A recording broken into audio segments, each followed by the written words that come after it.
Hi there. Today we are jumping into the purchase contract. So you have had a buyer, you have the buyer's agreement signed, and you've been showing property, and now they are ready to write an offer. Such an exciting time.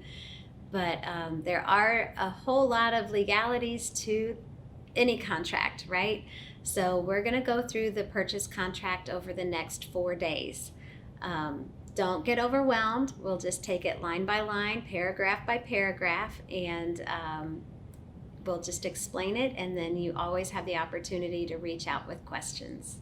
So let's have a look at the contract to purchase real estate. Of course, as with any contract, whether you're listing a property or you're representing a buyer, this line number 1 is one of the most important. This is a legally binding contract. If the terms are not understood or the information is not understood, then advise your client to seek legal advice. Contact an attorney.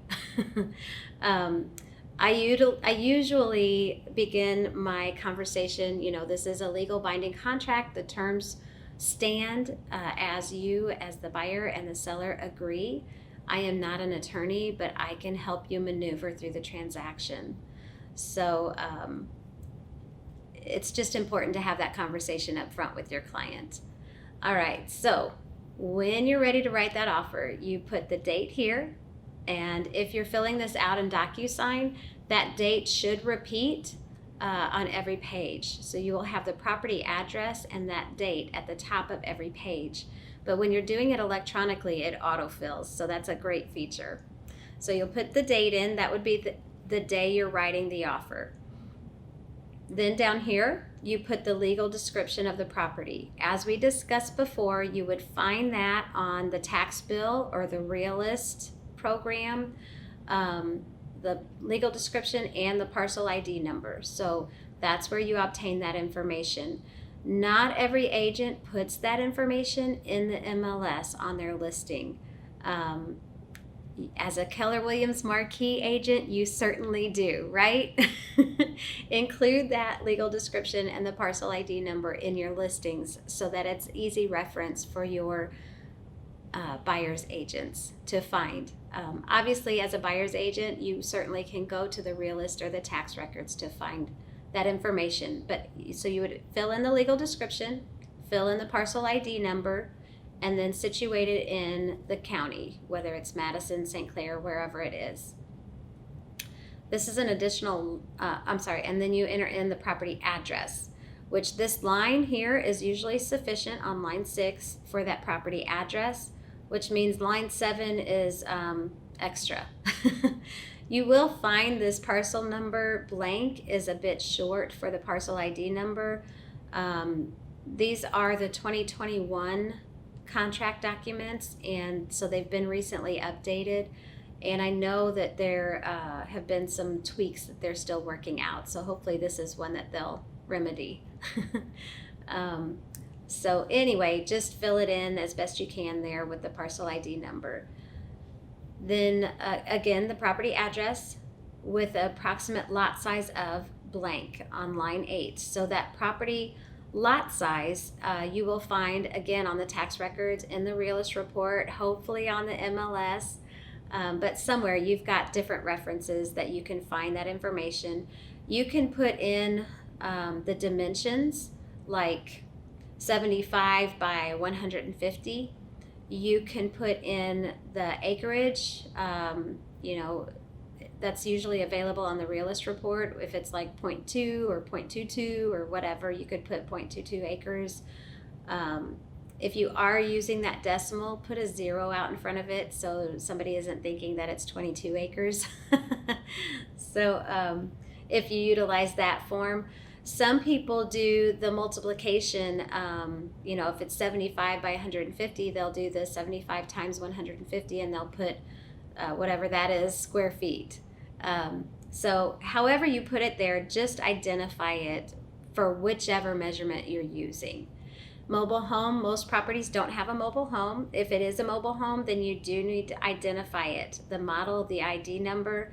If you don't know how to do that, then come ask somebody. We can help you determine that information, or contact the list agent and ask them. If it's not a mobile home, then put N/A, X's or dashes in these 3 blanks on line 9.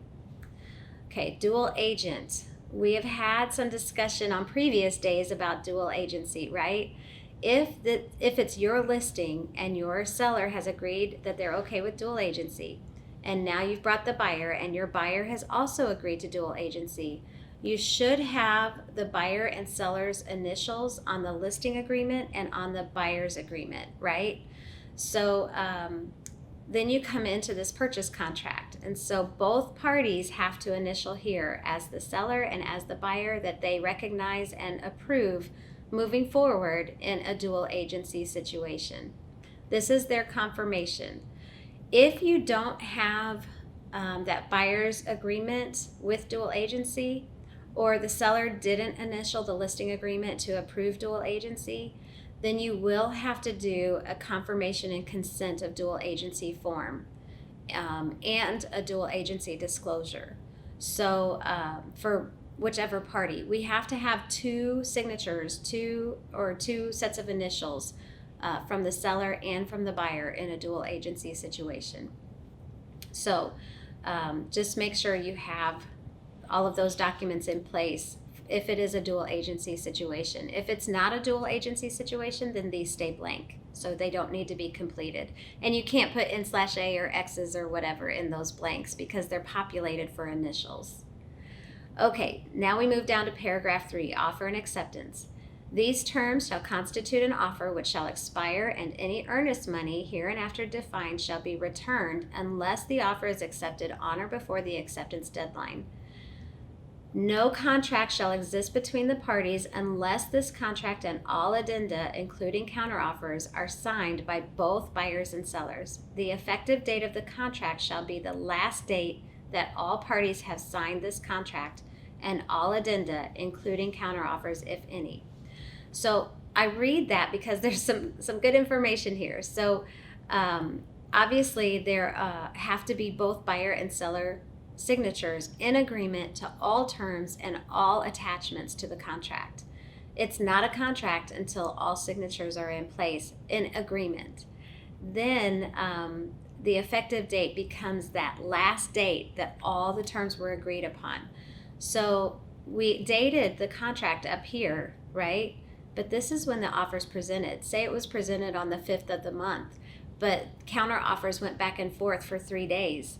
Then the effective date wouldn't be until the 8th of the month when all parties came into agreement.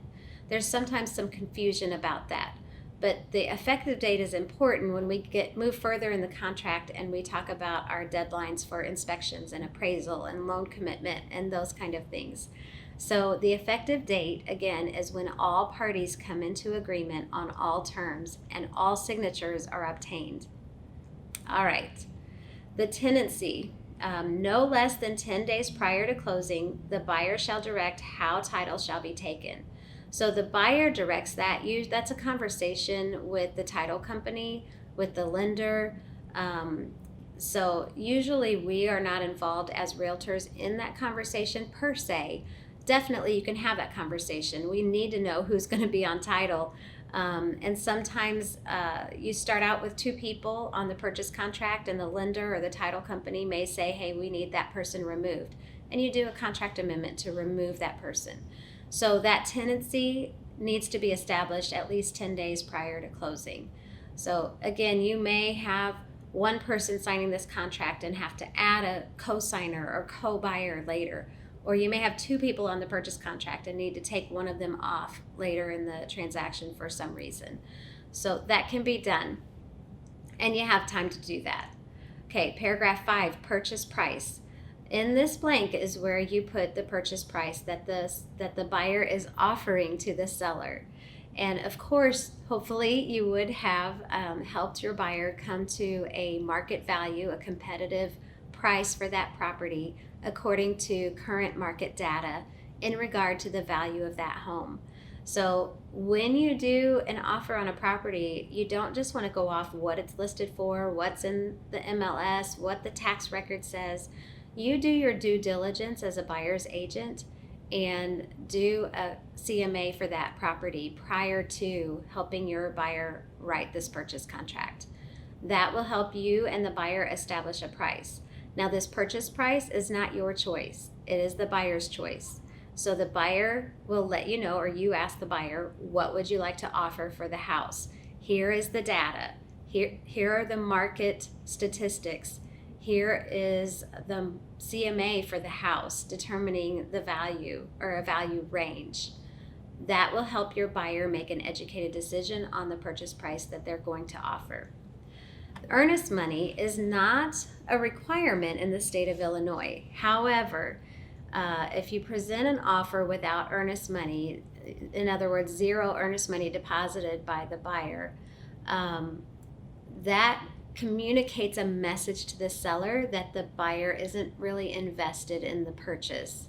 The earnest money is held in an escrow account, usually the title company that the seller has chosen. So that earnest money is held in escrow as a deposit and is credited to the buyer at closing.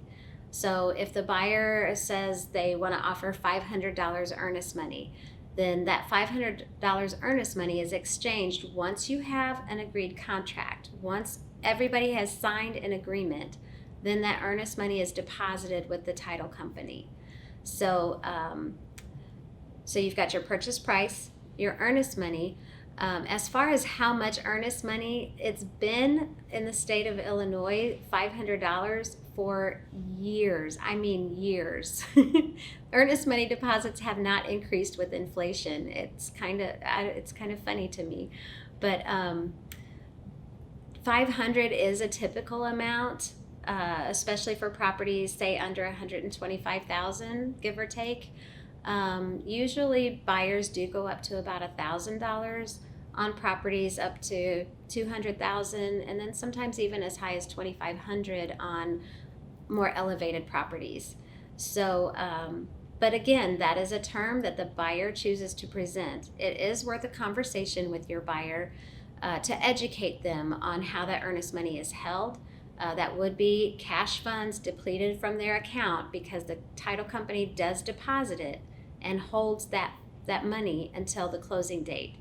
Also, another discussion to have with your buyer in this paragraph would be that if for some reason the contract terminates, the buyer and the seller must agree on the release of that earnest money, whether it's divided 50-50 between the buyer and seller, whether it goes all back to the buyer, or whether the seller would keep it. If there's no agreement on that release of earnest money, then the title company or the escrow account holds that money until an agreement is made. And if no agreement is made, eventually that money does get deposited with the state of Illinois. So it would behoove the buyer and the seller to come into an agreement, right? But we'll talk about termination processes and policies and release of earnest money another day. But definitely that is a conversation to have here with your buyer.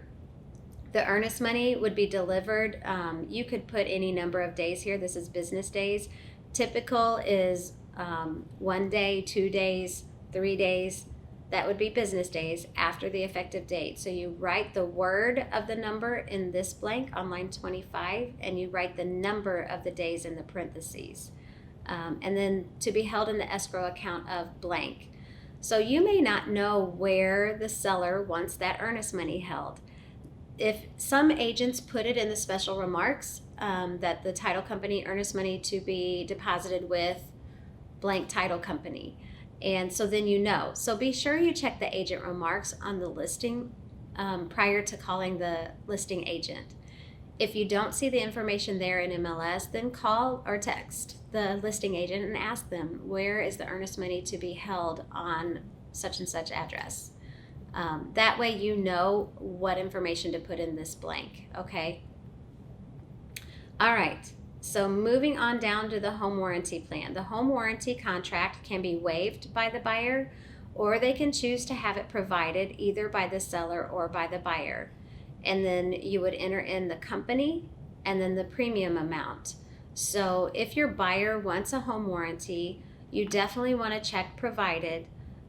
Some listings already have it provided by the seller. As a buyer's agent, you want to have the seller, you want to at least present the offer requesting the seller to pay for it. However, in this market, I will say that that could be a deterrent with inventory being so low and multiple offer situations. If the buyer wants a home warranty and it's not in the listing remarks that the seller is providing one, then you may want to mark that the buyer will provide his own home warranty or her own home warranty. The company would be the buyer's choice. They may not have any information. You could encourage them to investigate or research different home warranty companies. We do have pamphlets here in the office, or you can send them Google links. If there's a company that you have worked with consistently, you can definitely recommend that company. But as with anything else, with any other vendors, you never want to just point to one. So you want to provide a choice to the buyer if they are interested in pursuing a home warranty. And then the cost of this would vary depending on the home warranty companies. And you could find out that information on their website or on their pamphlets. But you do want to make sure you add in enough coverage for what the buyer is wanting. So definitely a conversation here, and you need to educate yourself on the home warranty plans.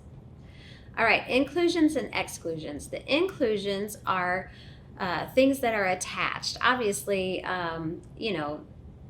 things that are nailed or wired into the property, those would be inclusions. Things that you have to plug in the wall, those aren't inclusions. Those would be excluded unless they are identified in the listing as being included.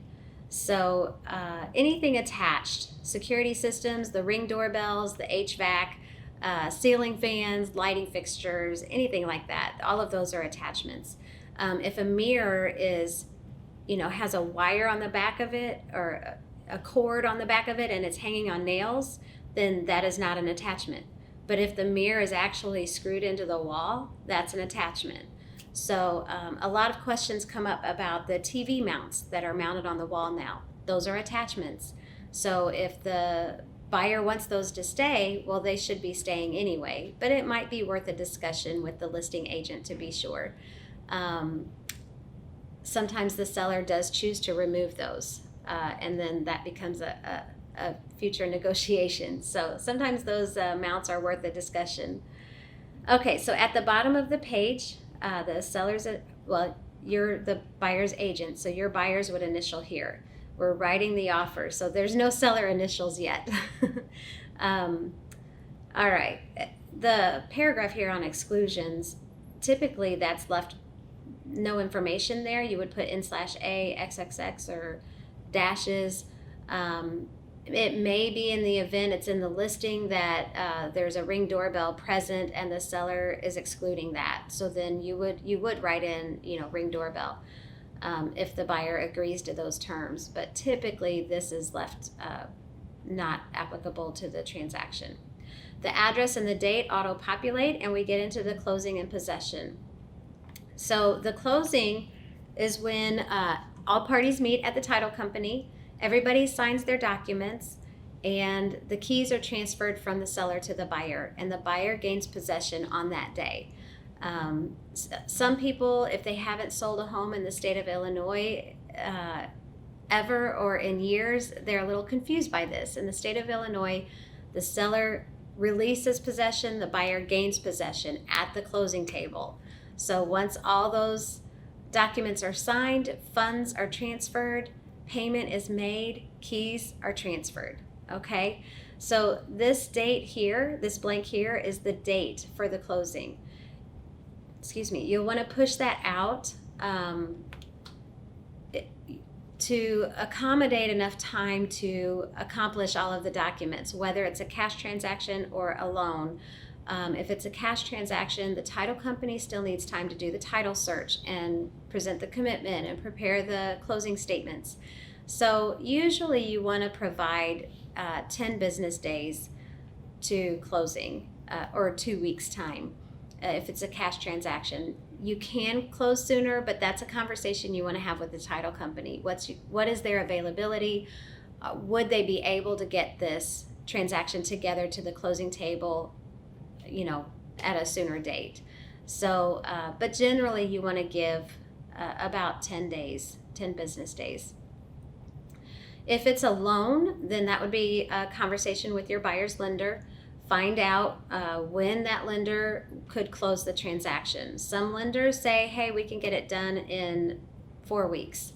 Some lenders say, our underwriting department's really behind, appraisers are behind. This is a grant. We're going to need 8 full weeks. So definitely have that conversation with your lender prior to putting the date into this blank, because that becomes a term of the binding contract, and you don't want to compromise your buyer's position. Sometimes it's worth a conversation with the seller, with the listing agent. Sometimes it may be a unique situation and the sellers need some extra time. It doesn't hurt to call the listing agent and say, hey, my buyers are writing an offer. They could close at such and such a date. Would this accommodate the seller's plans and intentions? Would they want more time or less time?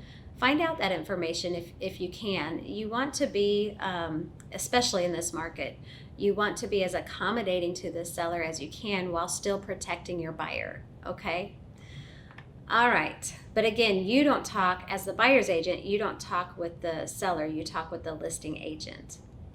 Okay, so moving on down, the seller in this contract, the seller agrees to give the buyer the opportunity to do a final walkthrough prior to closing. So that is in bold because evidently some sellers have not accommodated that term, and it is a term within the contract. All right, so now on line 60, paragraph 9, we move down to the finance contingency. If there's a mortgage on the property, you will have already had a conversation with the lender and what type of loan and what terms for the buyer. You've got all of that information. It may be in their pre-approval letter. It may be just a conversation you've had with the lender, but you absolutely should have that pre-approval in your possession already since you're writing an offer, right? So you would mark mortgage loan. You would put in the loan amount here. If it's an FHA loan amount, it's probably 96.5%.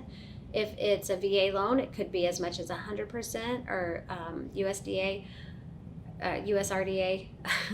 I always get those initials wrong. Rural development. There, they don't even do the initials anymore. I'm always thinking meat. Anyway, okay, so your loan amount here, again, if it's VA or the rural development, it can be as much as 100%. If it's FHA, usually that's 96.5%. If it's conventional, it could be as high as 95%. It's no longer the 80-20 rule. So definitely have that conversation with the lender. Make sure you know this amount, this percentage, prior to filling out the buyer's purchase contract. The interest rate, some lenders put that on the pre-approval letter, some don't. So have that conversation. This here protects the buyer if the market would crash. They've submitted the offer, they've put in, say, 5% there as far as the cap on the interest rate. Say the market crashes, interest rates spike up to 18% overnight, and the buyer is under contract. Well, this here, if they've got a number here, this is a legal reason to terminate the purchase contract. So if the interest rates spike, the buyer is protected by this term here. Say on the pre-approval letter, or the lender says, yeah, I've got them quoted at an interest rate of 3.8%. You can put 3.8% in here. If, say, when you end up closing or the loan commitment letter has been issued, then the interest rate is reflecting 4.2%. That's okay. The buyer can still close. They would have a legal reason to terminate if they so chose to, but if the buyer is still fine with closing at that interest rate, they certainly can. So I usually try to pad it by a few point percents. So say it's say their pre-approval says 3.8, I might put like 4.5 here. just to pad it a little bit. But again, that has to be a term that your buyer is comfortable with. So that's a discussion. For a term no less than, usually you put in 30 years amortized and then 30 years. Again, another conversation or question for your lender. Seller agrees to pay up to blank of buyer's closing costs. This is a very important conversation with the lender. How much does my buyer need in seller paid concessions for the buyer? The lender may say nothing, they don't need anything. That's a conversation with your buyer. Ask your buyer, do you want to ask the seller to pay any portion of your closing costs? If the lender says, hey, they need up to $5,000, then that's the number you need to write here. Know that whatever number you write here, that will reduce the profitability of the seller on their side. So say you're offering $145,000 for a house, but the buyer is asking $5,000 in closing costs. That knocks the seller's net down to 140, and then their other costs off of that. You know, the seller's still paying commission and title commitment, title insurance costs, and closing costs, and of course paying off their mortgage. So not that you need to be mindful of the seller's expenses, but you know, because you're not representing the seller, you're representing the buyer. So you need to be your buyer's advocate. At the same time, you do need to educate your buyer that this amount comes off the seller's bottom line. So they need to be mindful of that when presenting an offer. Okay, so seller agrees to pay up to, say, $5,000 of the buyer's loan closing costs, prepaid expenses, origination fee, discount points, etc. The pre-approval letter, ideally you want to include or attach that pre-approval letter with the offer. I'll qualify that to say, you know, some lenders put the actual address of the property. They may put the purchase price that your buyer is offering on that letter. Or it may just be a blanket, you know, the buyer's pre-approved up to $150,000, but you're offering $145,000. You don't want that seller to know that the buyer is pre-approved for $150,000, right? You got to protect your buyer. So you'll want to ask the lender to just put the dollar amount that you're offering for that property and then attach that pre-approval letter. If you don't have that pre-approval letter, you need to get the offer in. Check the box shall be submitted to the seller and put the date in here. Or I've even sometimes written in upon agreed contract. But you know, depending on the market conditions, in a market like we've been experiencing in 2020, 2021, you want to attach that pre-approval letter. You don't want to wait. Okay, so there is a deadline. If the buyer does not provide that pre-approval letter by that deadline, the seller can present a termination notice. So you want to be aware of that. If you don't get that letter to the listing agent, the seller does have the option to terminate within these guidelines. The buyer must satisfy the balance of the obligations set forth in paragraph 9, finance contingency within blank days after the effective date or 10 days prior to the closing, whichever date is earlier. So a lot of agents just put n/a or dashes in this blank because it defers to the 10 days prior to closing. This is the loan commitment, the finance contingency. So the lender is ready to say, yes, we can close on this loan. It's just going through final underwriting. It's a loan commitment letter is what it's called. So you can put a date in here. If your closing is in 8 weeks, and you could put in a number of 40 days, you know, really putting in the n/a or x's or dashes is sufficient. If it's an FHA that's closing in 6 weeks, you can put 35 days. It's up to you, and you know, that discussion with your buyer. It's up to your buyer ultimately. Okay. So the finance contingency language allows for obviously termination procedures if the deadlines and the dates aren't met. So you do want to have that conversation with your lender. Of course, once you have an agreed purchase contract, you provide this contract with the lender. So you want to be sure that the lender is aware of all of these deadlines as well. When you scroll down to line 95, this is where you put in the type of financing. So if it's conventional or FHA, rural development, VA, or if there's a grant involved or another type of loan. So if any of those are utilized, then that's the box you mark. Buyer's initials go at the bottom. Okay, so this next page is discussing the different types of financing and what is provided through that financing. So the address and the date go here. This paragraph A discusses FHA rural development mortgage loans. The paragraph B discusses the VA mortgage loan. Those are obviously terms that the buyer and the lender abide by, and some protections that are provided to the buyer through that type of financing. FHA, rural development, VA are government type loans, whereas conventional is not. There is not a paragraph here for conventional financing. Paragraph C is mortgage assumption. Not really typical in our market today. Could happen. Most likely it's the other types of financing we've already discussed. So if that's the case, then you would put N/A or dashes or X's in these blanks. Obviously you can't do that in a checkbox. Purchase money mortgage, that's a special type of financing. That's if you mark the other, and you would indicate that type of, that paragraph D on that other line if that was applicable. Paragraph E is a secondary mortgage loan. Again, not typical. It could be used, but that's a special circumstance. So again, in these blanks, you would put N/A, dashes or X's, and leave these check boxes blank. Buyers would initial here at the bottom of page 3. So that brings us to page 4. We have the address and the date. Those should auto-populate in DocuSign again. Sometimes there's a contract for deed. So you would have marked other at the bottom of page 2 and put in paragraph F for contract for deed. And if it is a contract for deed, then I would counsel you through that. The title company would need to be involved, an attorney or the attorney at the title company or somebody that they would contract out to assist with the contract for deed documents.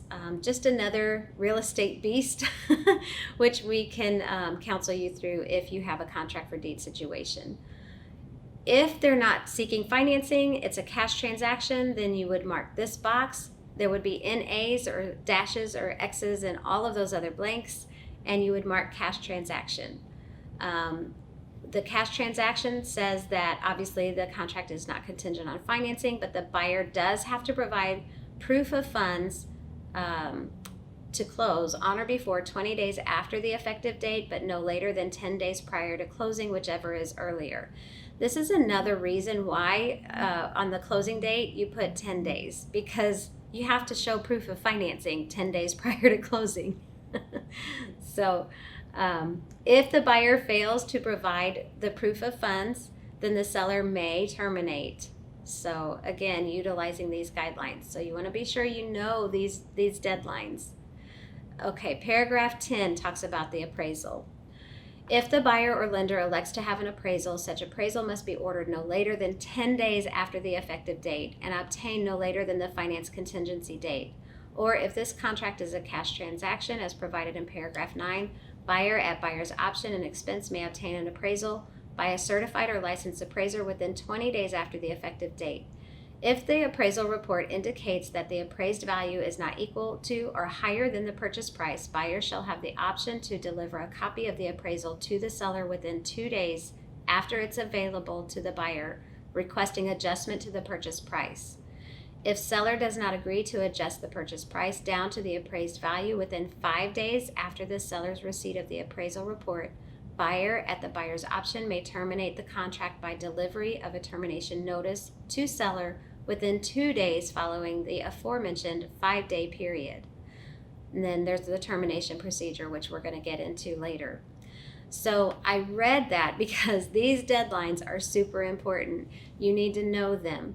Take notes, write them down, study this paragraph, and learn those deadlines so that you've got them solid and you're able to communicate them with your buyer, and you remember to follow up with your lender in regard to these deadlines. That is all we're going to cover today. We will jump back in tomorrow and start with the property inspections.